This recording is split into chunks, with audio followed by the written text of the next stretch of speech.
Hi guys, welcome back to reading the Word and understanding the Bible verse. Today in 2 Samuel, I read chapter 16 and chapter 17. First one I find interesting is chapter 16 verse 23. It says, "Now in those days the advice of Ahithophel gave was like the one of one who inquires of God."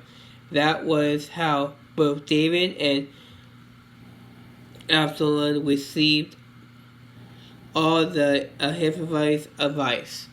So, Ahithophel was a leader of God and one who follows, and he gave advice to both David and to both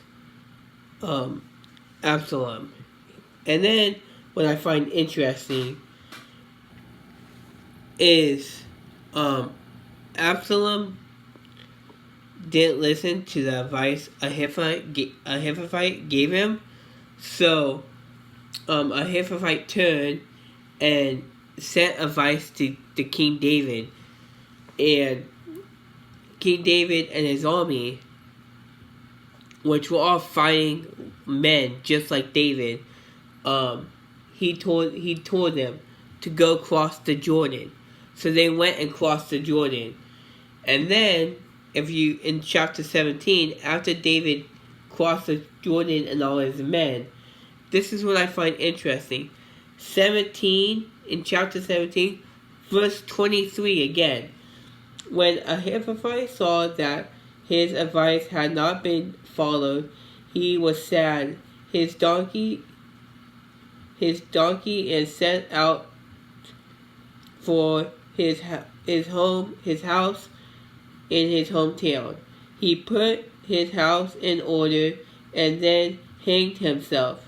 So he died and was buried in his father's tomb. Now that's very interesting. For not taking Ahithophel's advice, he killed himself.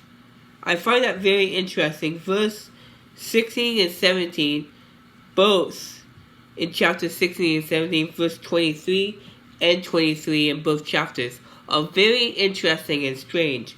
First, we're receiving how much of advice and how wise the man he was about God. Then, in 23, in chapter 17, he just kills himself, commits suicide for not taking his advice. So I think that's interesting. I hope you guys learned about that today. Hope you have a good day, blessed day. Love you guys. Thanks for watching.